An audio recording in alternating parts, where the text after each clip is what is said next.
pleasure, I'd like to welcome one of our colleagues from Sweden, Dr. Alexander Waldthaler, who's a consultant in gastroenterology, and he is an interventional endoscopist specializing in hepatobiliary endoscopy. And this will be a very interesting talk where I don't think 1 hour would be enough, but we'll try to cover as much as we can. So Alexander, thank you so much for joining us tonight. Hi, Simon. Thanks for having me. All right. So, what I think like ERCP is one of the highest risk is the skill procedures in GI. Would you agree with that short statement? I would agree that in the 15 years ago, when I started with my interest in ERCP, it was considered like the king discipline of endoscopy because it's of course very risky. And I would still now today there's the EUS which is competing and ESD which is also like a guided thing that the big guys want to do. But the ERCP in its character is still unique because ERCP, I would say, is the technique where you need the longest training amount of cases, let's say. And it's hard to change this by any means, because if you go through your development in ERCP, you have these ups and downs. After 50, you think, oh, maybe I'm really good now. And then you have a down and something happens. And you go through these waves and they get flatter and flatter. But the thing with ERCP is so many tools and so many things to this, the X-ray, the injection, the wire part, the endoscope. So it's not like a colonoscopy. In a colonoscopy, you go up and you come up or not, or you hit a tumor, then you take a biopsy, or you hit something small and you cut it out. But in ERCP, there's so many tools and so many potential outcomes from the start, you cannot always know where it goes. So in that sense, it's a very uncertain and very risky procedure still.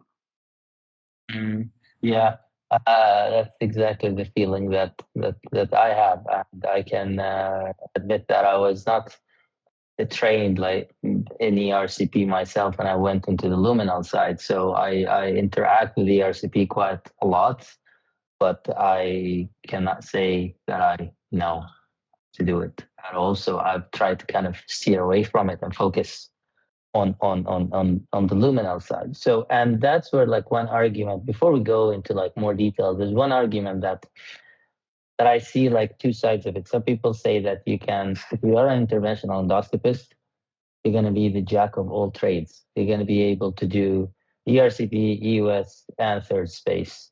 Some people say like, nah, you can't know all of that. You need to, in order to be really good, you need to choose a lane, pick a lane, whether you want to be expert in hepatobiliary endoscopy or luminal endoscopy. What do you think?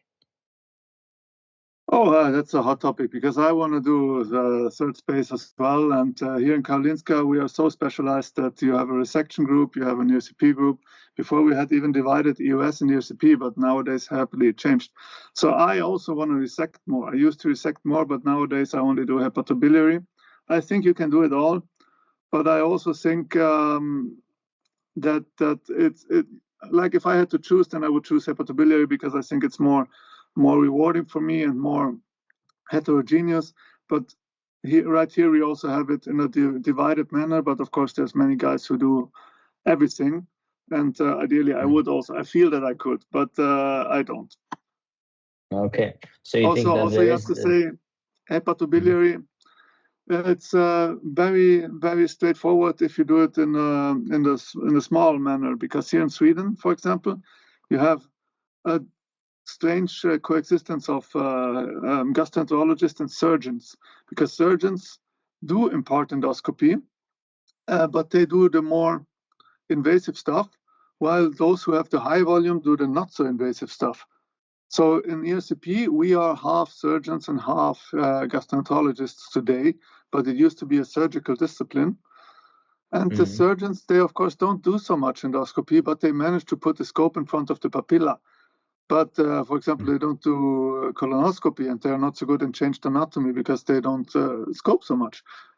But in Sweden, it also has been like this, that like the gastroenterologist does a endoscopy, finds a varix in the esophagus, then calls the surgeon, and the surgeon who has the endoscope 3 times a year, then ligates it. So it's very strange how it's handled here with the division and subdivision of stuff. But I think actually you could do it all.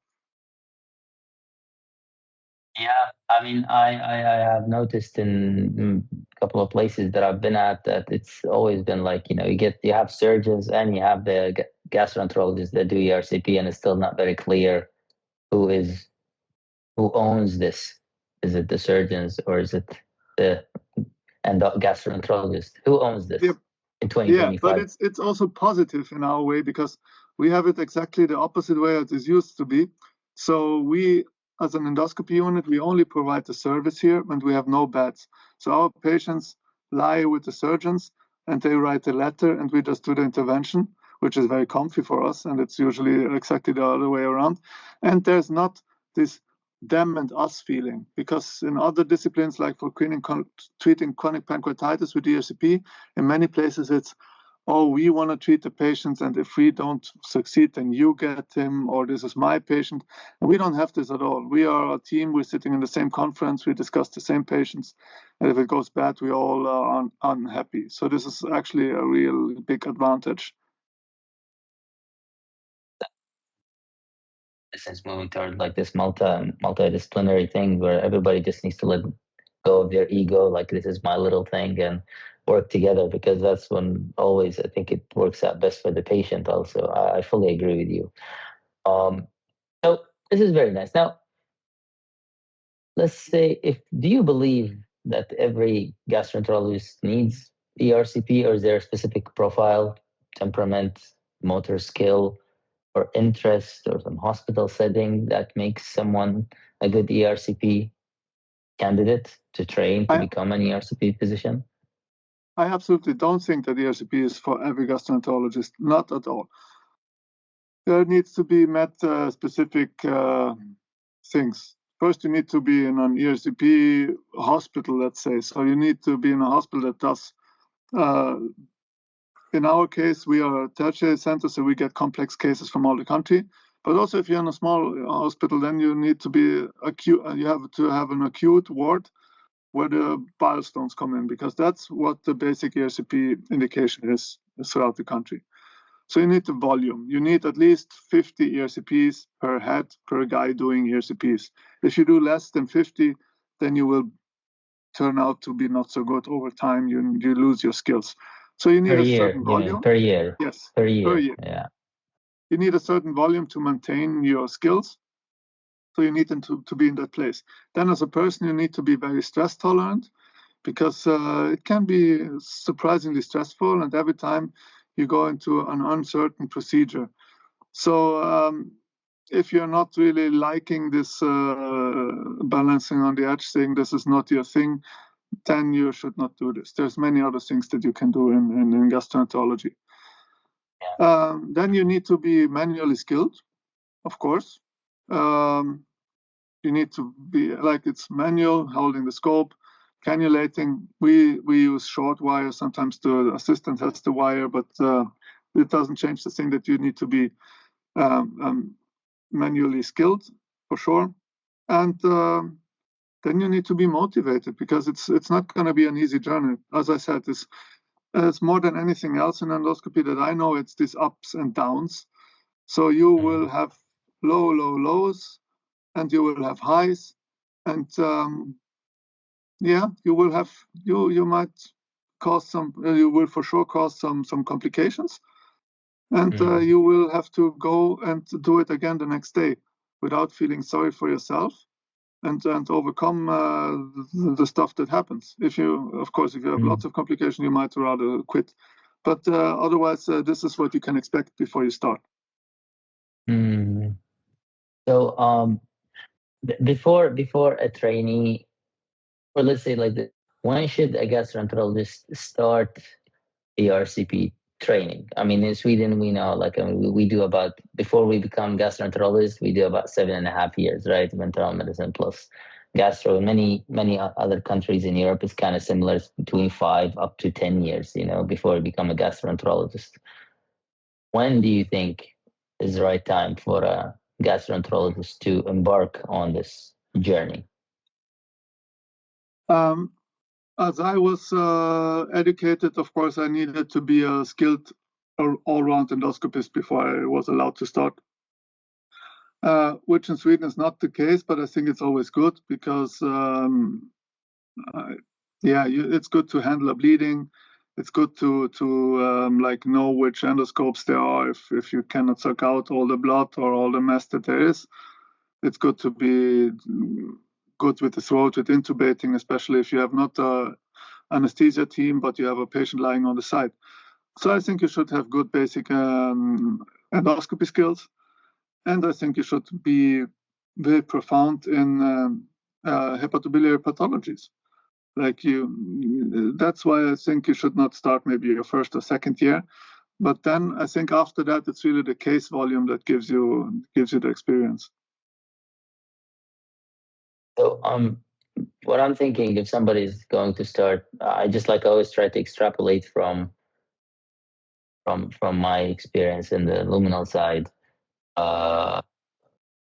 If you were to say like somebody before they start the RCP training, other than you said they need to be an all-round good endoscopist. So you mean like scope control? They need to be able to read the cholangiogram, right? They need to understand. They need to understand like all the accessories and the wire basics and all of that. Is there anything else that is an absolute must for a gastroenterologist before they start? I mean, scope control, wire control. Yeah, sometimes you need to dilate to get down because the duodenoscope is not so easy to handle, as it looks 90 degrees to the side. And if you like pass a pyloric stricture or something, yeah, you should also have some. I would prefer having some dilation experience as well. But then otherwise, nothing bleeding control, nothing specific else. Closing your perforations would also be nice. And the rest, I mean, duodenal stenting is something that is more and more abandoned, but it's very similar to colonic stenting, I would say. Nothing else comes to mind right now. Okay, so let's now deep dive right into the journey. So let's say the first 20 to 50 ERCPs, what I've heard, like this is usually a nightmare for most trainees. What are the realistic goals? What should a trainee be actually doing, and what should they not be doing for these first 50 cases? I would just recommend a short lecture. There's a ASGE document that's called Curriculum for ERCP that really lists what your goals should be, which I read it at least 5 years ago last time, and I thought it was always really correct. Otherwise, from my personal experience, we always have an ERCP fellow all the time. About 3 per year. They stay for 4 months. So we always have some uncontrolled, young or not so young fellow from outside that we don't know that we have to develop. So this is really our daily bread, I would say. And since we have so many of them, you learn how to deal with them. And many come as already basic endoscopists, and many already had the scope, the duodenoscope in hand. And if not, then we teach them, and we have the patient intubated, which is quite comfy for teaching them how to handle a duodenoscope. But of course, if you never had a duodenoscope in hand, then this is gonna take a week or so until you feel more or less comfortable, because you don't look out to the front, but you look out to the side. So if you push the scope, something totally different happens than what you're used to. You think you go like this, but you go like this. So this is the first step, to just be able to intubate safely a patient and to use the bridge and to be stable in front of the papilla. Just also, depending on where the patient lies on the table and how he lies, you will need to turn your body. So your body movement is important. We have the patient on his back. So we basically have our bottom towards the patient's face when we do an ERCP, because that's how it needs to be to look at the papilla. Then you need to be able to be stable in front of the papilla and have these small movements to glide down or glide up, and just like get used to where the papilla should be when you start your ERCP. What helped us really also in doing good cannulations is we had a study where we always measured the cannulation time, and we have the rule that the fellow gets at least 5 minutes in the start.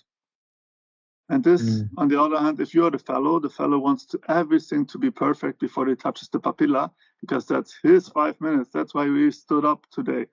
And this is really a good thing, because once you start the papilla, the problems can start. The papilla starts swelling, things can bleed, things can go wrong.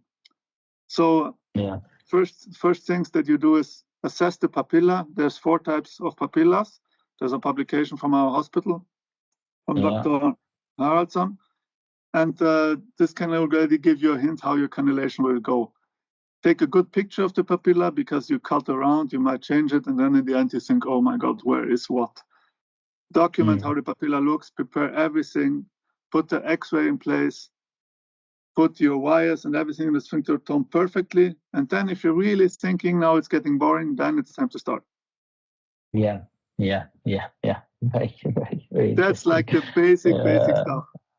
Then one more thing is always doubt yourself. I personally would recommend look for papilla minor before you attack the papilla major. Look if there comes bile from the papilla major, because a dominant papilla minor can look like a papilla major. And if you attack the first papilla you see, do a large cut because you don't find anything, and then there's air in the abdomen and the patient needs to be operated, and then you find the other papilla, that's really sad. So just before you touch anything, assess everything perfectly. Then from a training perspective, we let the fellow go down to the papilla as a first step, and then we take over. If the fellow is able to go down to the papilla safely and handles the scope safely and can move in front of the papilla, then he gets an attempt of cannulation. And if he, there's always also characters. So you realize quickly if your new fellow is a Rambo, or if he's a fear-ridden person that needs to be hugged, or if he's just right. Or so depending on how the fellow also behaves, you let him do more or less stuff. And then you look how he manages and try to guide him as good as possible. And one thing that the fellows always say is that we all tell them quite different stuff. And it's really interesting because it's very common. It's very common. Yeah. And I tell them, I tell you what I tell, and I think this is right, but you just pick what you like from everybody. That's totally fine for me. I think that is actually the key here. I've heard this as well, that I tell people, so it's like, but I've seen or I've heard that person do it that way. Like, that doesn't mean that this way is wrong or that way is right. You do the thing that works for you. There are things that are wrong, and I think we can all sometimes agree on those, but there are multiple ways of doing the right thing. So you just need to find the method that really works for you. And I think this comes also with experience, right? I don't think it's very clear from the beginning. At the beginning, everybody's trying to emulate and just to imitate exactly what your mentor is doing.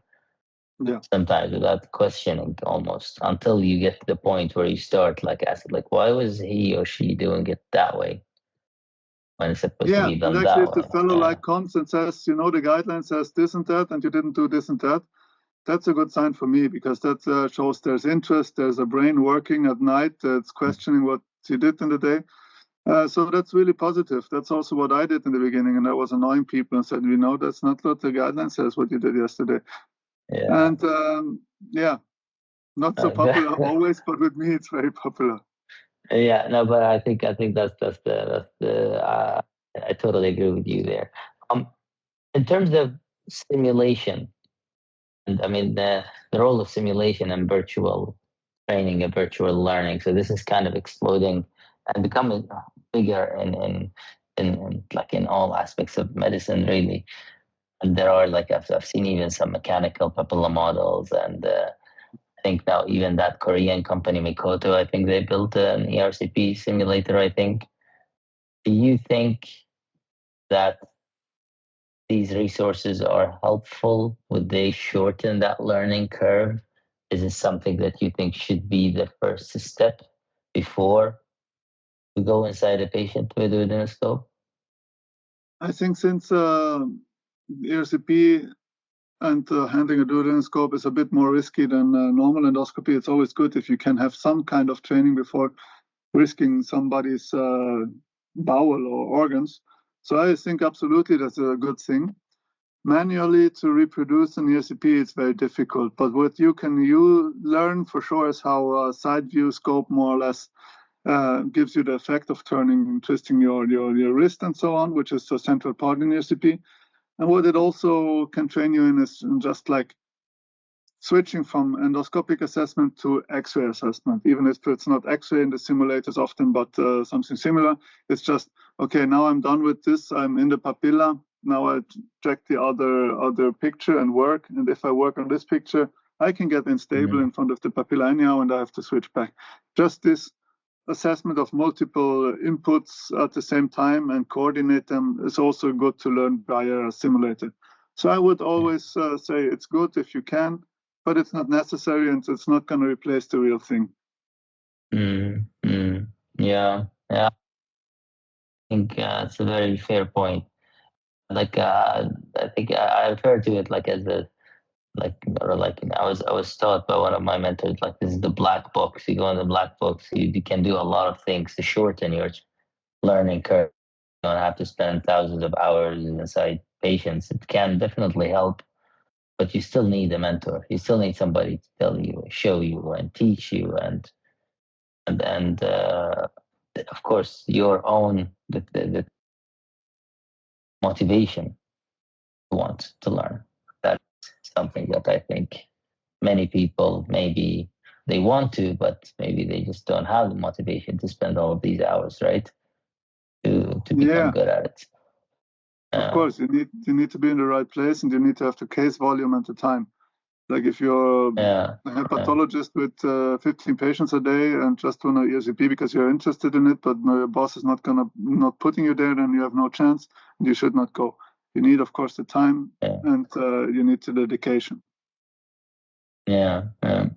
So if we go now into the technical aspects of it, we'd like let's try and deconstruct the core skill, which is cannulation. So it's like the one step that, as you mentioned, like people fear and everyone must master if you're gonna do ERCP, right? Would you agree with that?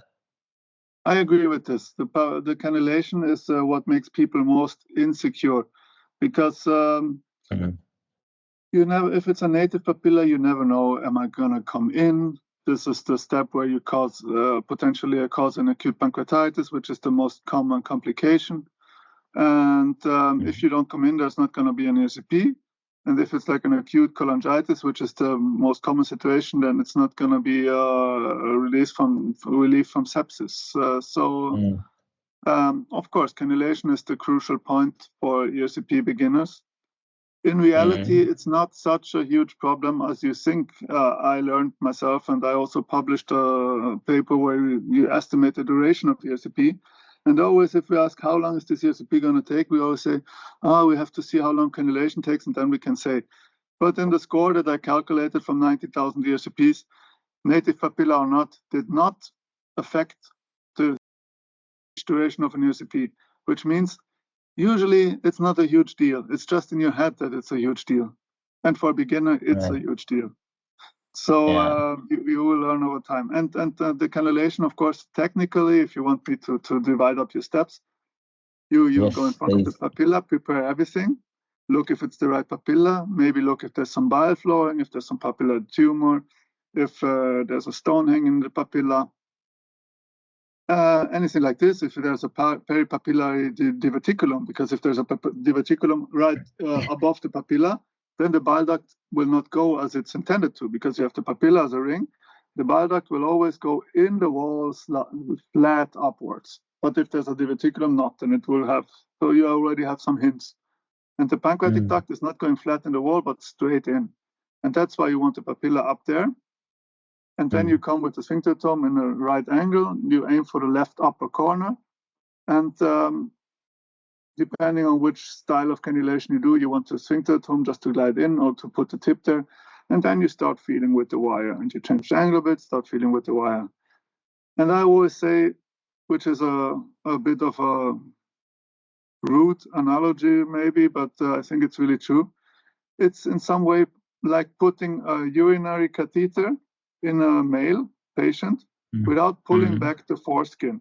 So you look for a hole, but you don't see it. And if you just press in the wrong direction, or you just have 3 millimeters wrong position from the start, then you can press and twist as long as you want. Then you have to take away the pressure and just on the surface find the right hole.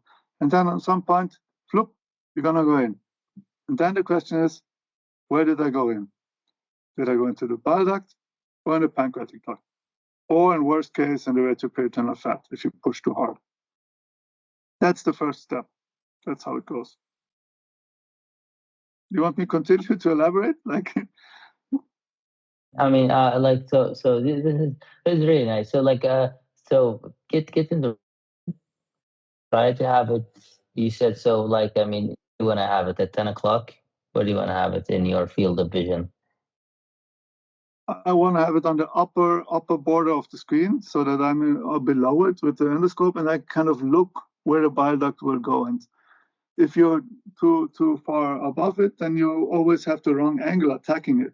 So you will have to have it here to attack in the angle that you go in the wall, and sometimes you see even in the wall if it's a dilated bile duct where it goes. So you just have to go in and up there. So I want it on the left upper corner of the screen, ideally, and in the right distance.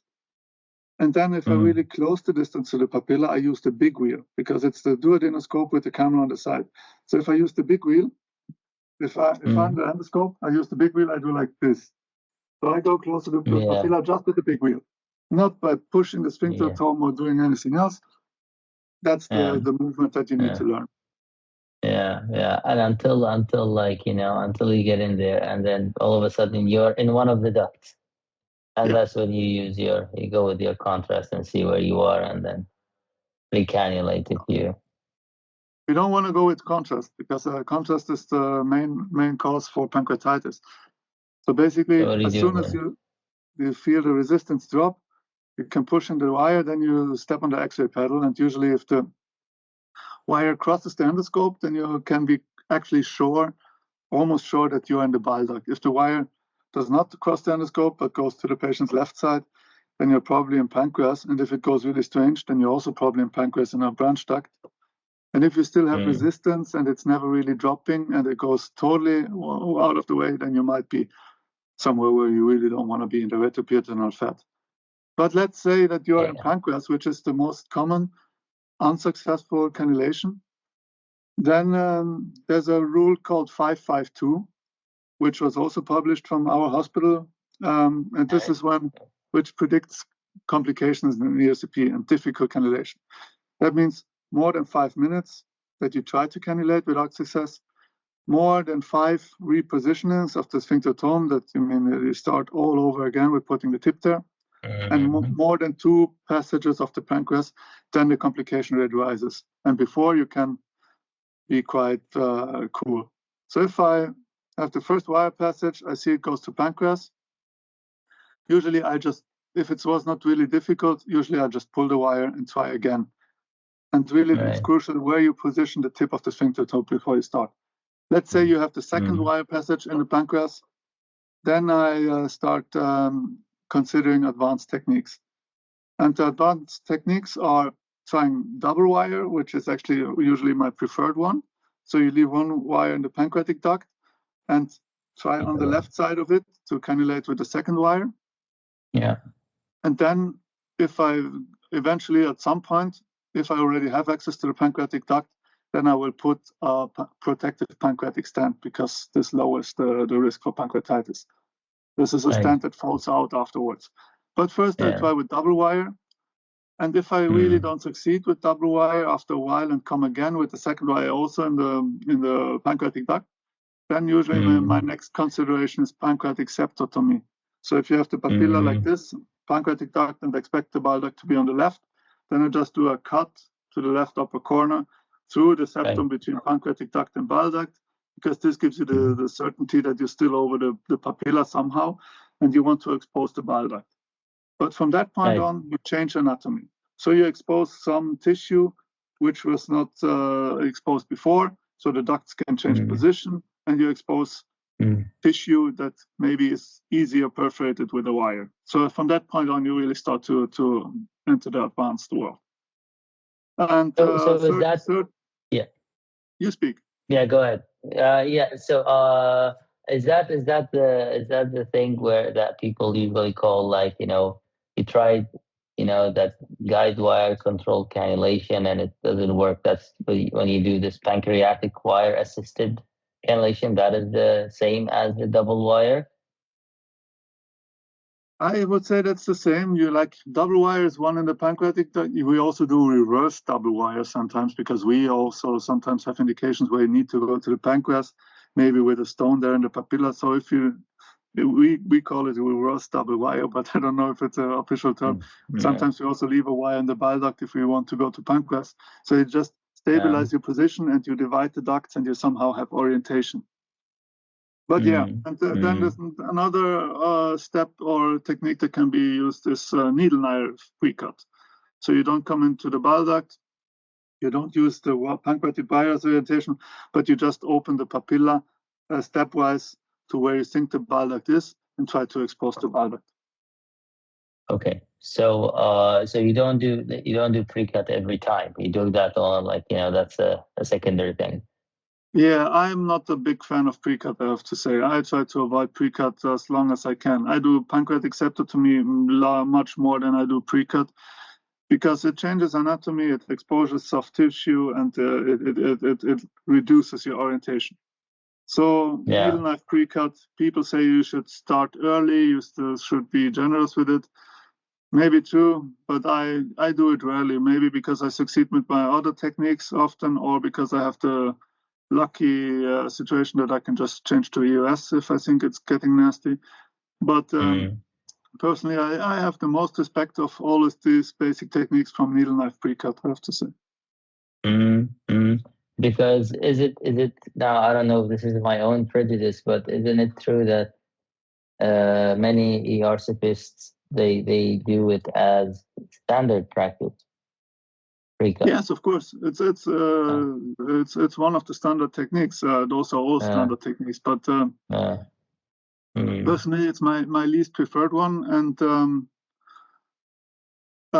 we have colleagues that do it more earlier than maybe I do. But of course, if you cut just blindly without an orientation on the papilla, you can lose orientation, and also you can cause a bleeding, and you can cause perforation. That's the things that we consider.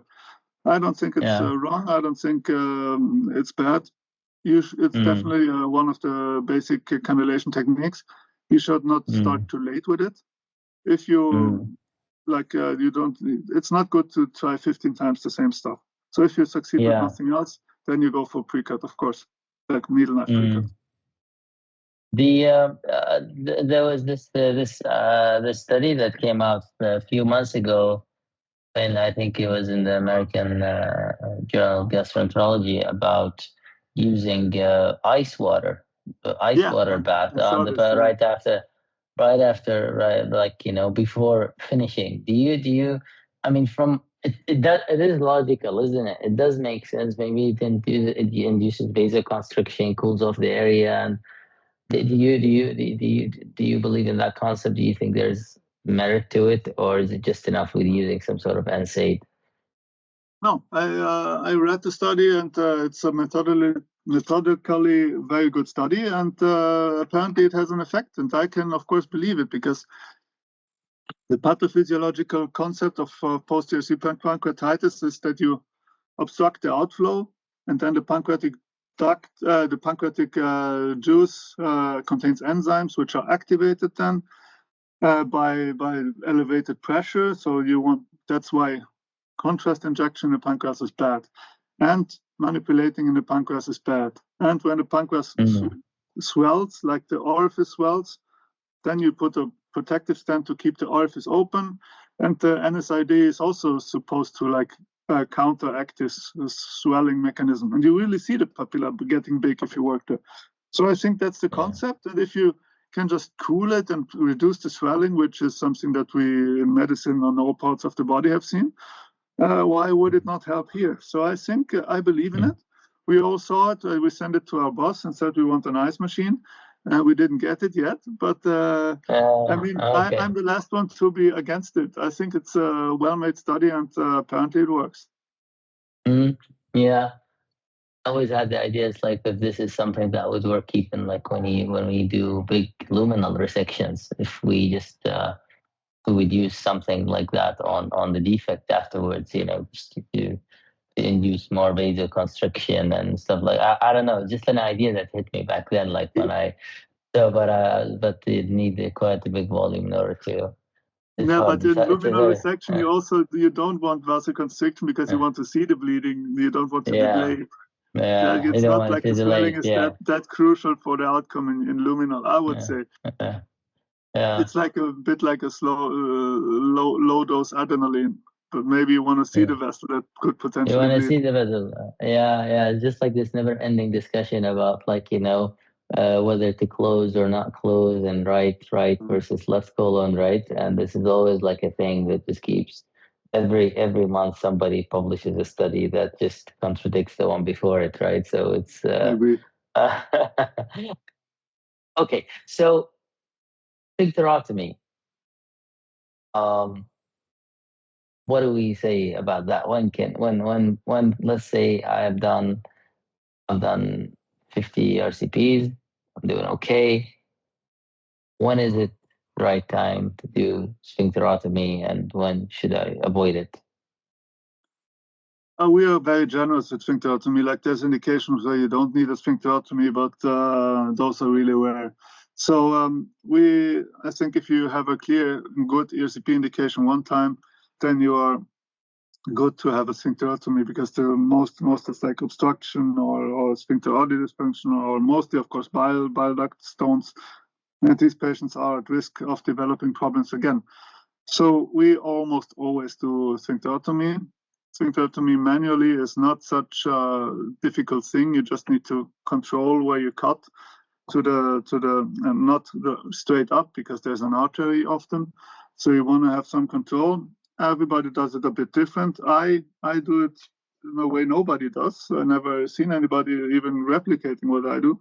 I cross my arms and I really flex the endoscope with my right hand so that I really control exactly where the scope goes. It's also how deep you put the sphincterotome, then you angle it. You don't want to put it too deep. So I usually, if it's critical, then I put it deep. I angle it full and then I pull. So I have like a outward movement, not an inward movement. But that's all personal experience and preference. But I think if you manage to cannulate, at latest then you should also get a chance to do a sphincterotomy under supervision. How big the sphincterotomy needs to be, not in all cases it needs to be huge. We had a few years ago, we had a different climate here, and we had this mentality that we always wrote that I cannulate in a re-ERCP and I enlarge the sphincterotomy of the guy before, because like he cut too little. So it was a kind of a big ball thing to cut really, really much. And we moved a bit away from it, because you can cut the sphincter and you don't have to exaggerate. And also we do biliary sphincterotomies as the most usual one, and pancreatic ones we also do in pancreatic interventions. But of course the risk of sphincterotomy is perforation and bleeding, and you don't want to do this. And if it goes too far, if you do kind of a sphincterotomy or pre-cut or whatever that does go wrong, or you think I cut too far, or I think I exposed some retroperitoneum here, then the addition to that, the next step is always to put a covered metal stent, because it will compress everything around it. It will get really big, and it will isolate your duct. It will prevent leakage even if you perforate it a bit.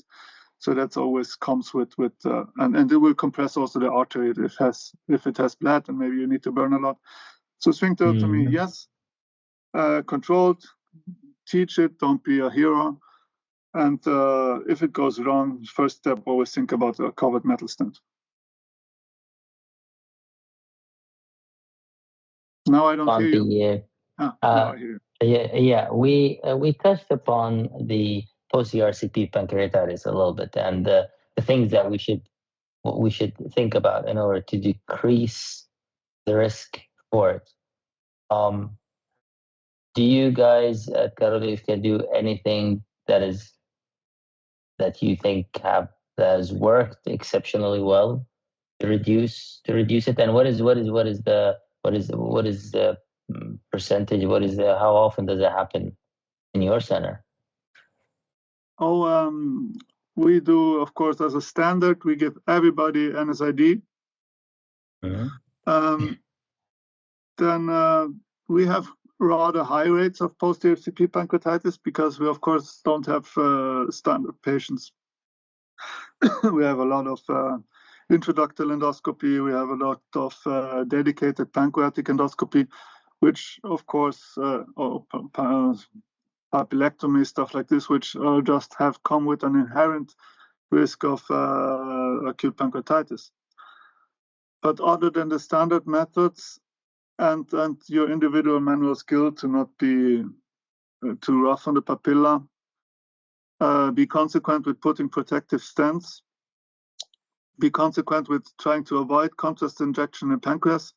I mean, something that not everybody does, but I think it's quite meaningful. If you come to a duct and you're not 100% sure, is it bile duct, is it pancreatic duct? And you come a bit, but you can't come higher, but you're not sure, is it the side branch of the pancreas, or is it already the tumor that the patient, or the stone that the patient maybe has exactly in this location? Before injecting contrast, which can be a risk for pancreatitis, why don't you aspirate? So you can just take the sphincterotome and put a vacuum on it, and if it comes yellow, then you're cool, then inject. If it does not come yellow, if it comes red or white, then consider. If it comes red, you can still inject. If it comes just white, clear juice, or maybe some stone debris, whitish pancreatic stone debris, then if you did not plan to go there in first place, then don't inject. So aspiration is something that in literature is not so very often mentioned, but I think it's always good.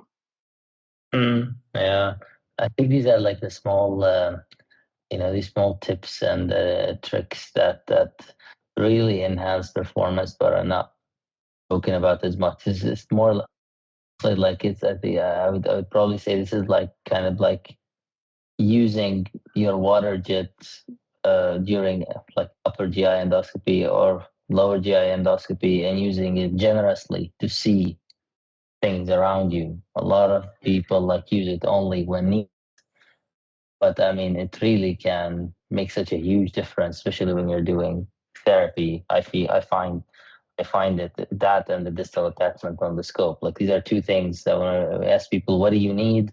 Everybody starts like, babbling everything that is in the toolbox. But like, I think these are some things that are so easy to forget about, but that can really enhance performance. So these are fantastic, really great tips. I mean, I can tell that you really master your craft. So it's really cool to hear that.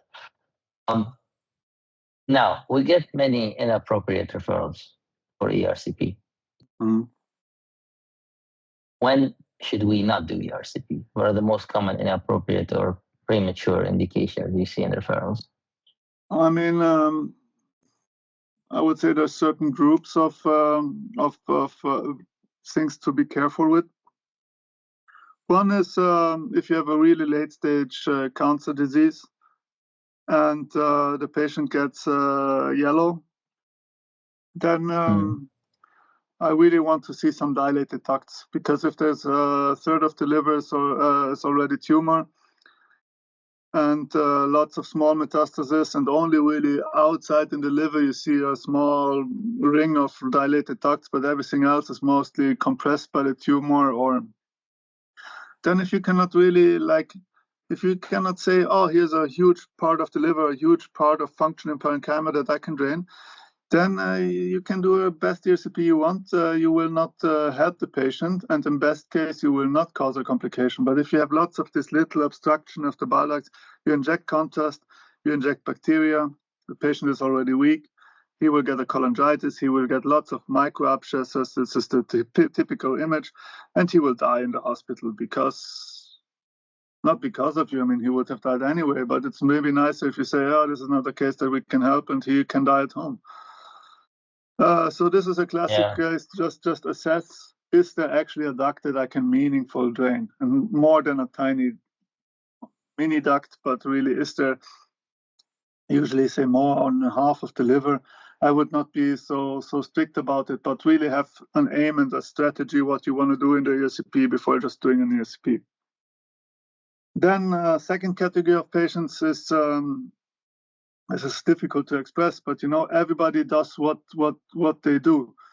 So there's sometimes patients that have a lot of problems, and they might go to an abdominal surgeon and he will take out the appendix. They might have gone to, the gallbladder is already out. So everything that everybody does what they can do, but the patient does not get better. And now they come to you because of potential sphincter oddity dysfunction, let's say. This is a really dangerous indication because it's discussed over the years if it even exists or not, and all the types of sphincter oddity dysfunction. So it's a really rare disease. If you have a patient with lots of symptoms, lots of complications from everything, maybe the problem is not even organic, you're not sure, then be careful if you really want to do the ERCP, because you could actually give him a complication and you could actually give him an organic complication. And then the patient is always, even if he has other challenging situations in life, so I always say, this doctor gave me all of the problems that I have. So this is a classic group of patients number 2 that I would be really careful with. Otherwise, you need to assess always the risk of an intervention towards the benefit. The highest risk for complications, especially for pancreatitis, is young patients and especially women. So be careful with young women. And otherwise, yeah, I mean, indications for ERCP, there's lots of them. I would say if the patient already had very many ERCPs, then really doubt what you're doing. For example, in chronic pancreatitis, we do a lot of chronic pancreatitis treatment, and there's more and more evidence over the years that the best therapy for chronic pancreatitis patients with pain is just surgery. It's not so nice to be operated with a Whipple if you can say, oh, we can also give you an endoscopy. So still many patients get ERCP, and it's still in the European guidelines as a first thing to do, like before, after medical treatment. But if you already did 3-4 ERCPs, the duct is strained, there's a stent in the duct, the patient is not better, then also doing 3 more ERCPs will not help the patient. So basically, try not to perpetuate your treatment, because sooner or later, after the 5th time being on the table and all the cumulative risk of getting 5 times sedation, cumulative risk of cutting 5 times around, you have to count this.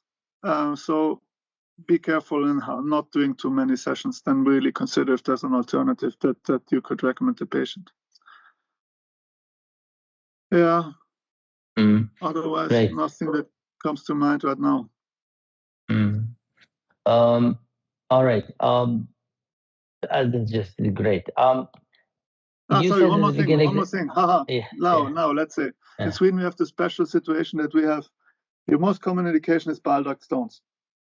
In Sweden we have this in situation that patients that have a bile duct stone disease, gallbladder stones or bile duct stones, they usually come in the same package, then the patient needs a cholecystectomy.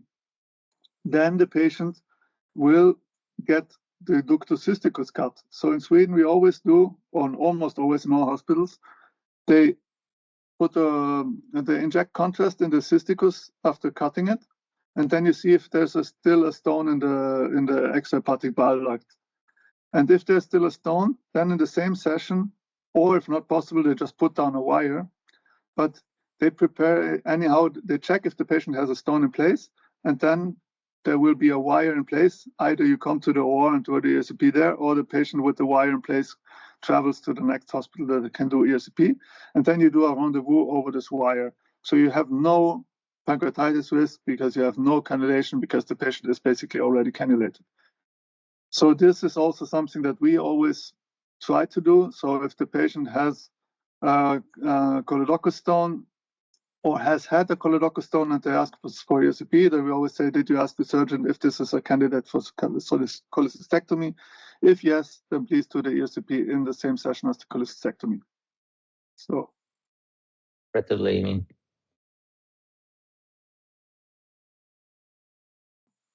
You mean peri-operatively, during the operation? exactly. During an operation or putting down a wire and sending the patient after the operation with the wire. Yeah. Okay. You said in the beginning that you had some image that you wanted to show from something that you. Yeah, because we talked about difficult cannulations. I just put the USB. So this is a papilla. You see me now? Yeah. So this is a that I cannulated last week, and I repeatedly tried to come into the papilla, and I gled in really quickly, and then I came into the pancreas twice,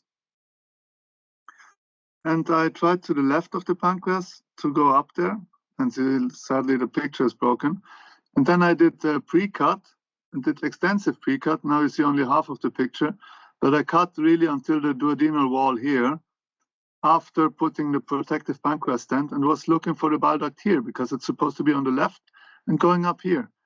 And I really exposed, and I thought, damn. And I came with the wire here in the retroperitoneal fat, and I hacked around this part of the wall because it needs to be here. And I did not succeed. So what a good thing is, if you don't succeed, don't try the same again, but really question what you're doing. And this picture is also broken, but in the end, I found the bile duct on the right side of the pancreatic duct where it's not supposed to be. So this is a really rare polymorphism. You have the pancreatic duct on the left side, you see the stent here, and the bile duct was on the right side of the pancreatic duct under the protective stent, actually. And you see that I really closely come here to the duodenal, just to perforate the duodenum away from the pancreas. So after finally coming in, I put a metal stent. It looks like this. It compresses the whole area. So even if I had cut out here, it will make it tight. And the patient was fine. Actually, afterwards, did not even get an acute pancreatitis. But I think this is something that you always have to reconsider, that if you just don't succeed, consider just stopping what you're doing. In this case, I even had already angiography coming because we have the luxury that they are right beside us. And if we really need it, then we can call for PTC rendezvous. And while they were washing to puncture, I thought, can it really be yellow here on the other side of the stent? And Saka went in. But just what we want to do, Tadela, I'm not sharing anymore, right? What I want to show with this is just doubt yourself always in ERCP. Even if you've done it many thousand times as this, one day it will be different. Yeah, but had you injected contrast here from the beginning, would you have seen it where you should go? No. Contrast did not help anything in this situation. Sometimes you have a long common channel, then you see a common channel, and then the ducts divide, then it would have helped. But in this case, it was just a transposition of the ducts. So they were the wrong way around. And I was going always further here, where you expected, but the bile duct was on this. And if I had injected contrast, then it would just have heightened the pancreatitis risk. Right. This is great, Alexander. So if we wrap this up now, and like a final take-home message. So if we can leave, like, anybody who's watching this, like if we say like 3 messages, one for trainees, somebody who's trying to train this, and one for consultants that work with this already, an advice for units that offer ERCP service and training, what would you say? Yeah, for trainee, a young fellow who starts with ERCP, I would say my core advice is show your face, because it's hard to learn. You will always, when you learn, you will feel stupid. That's part of the game. When you feel stupid, then you learn. You will cause complications, and you will be paranoid. Oh, now I already caused pancreatitis again. Oh, now this patient was bleeding. Oh, this poor old cancer patient is now in a worse state than before. What do they think of me in the ward? You have to go there. It will not go away. You have to go there, show your face, say to the patient, hello, I'm the doctor who did your operations and caused the complication. It's really hard to do, but it will not go away, and people will respect you, and they know what the name of the game is. So just there, going there and show your face, even if it did not go so well. That's part of the game. For the consultant, I would say, even if you're not a super expert or a medium consultant, my advice would be just doubt what you're doing all the time. And I always say to my assistants, if I see they're interested and they have experience, I always ask my assistants for their opinion. We have the luxury situations that we have colleagues that we can call and ask, what do you think about this? And I always say things like, oh, could this be the colon where we cannulate? Could this be brain fluid coming here? Just to skip. Maybe it's not as we think. So always doubt what you're doing is a good advice if you're in the medium stage or even in the high stage of your education. And for a department starting ERCP, I would say if you think about starting ERCP today, you need the case volume and the patients. And I think today you really need EOS. It comes as a combination. You cannot start an ERCP department today without thinking about EOS, I would say. I mean, definitely more and more common, and it's available in many places, but there's many places where still nothing I've noticed. So absolutely. Okay, well, Alexander, thank you so much. This was extremely clear. You're a very structured guy. I really like that. So this is exactly what Morteza was right, for sure. Yeah, ERCP is difficult, but I guess with the right framework and right mindset, it can be a learnable, reproducible skill. You just need to stick with it, right, and do it right. Really great.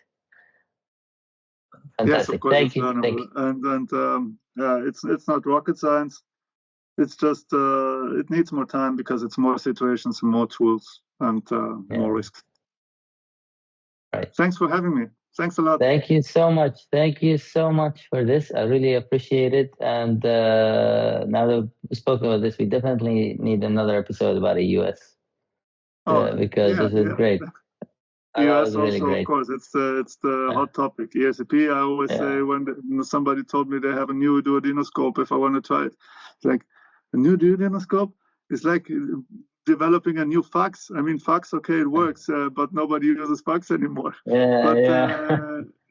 It's not this brutal, but I think ERCP, the development right now is not so hot. So EOS is the hot topic, of course, but ERCP is still necessary and it's still done.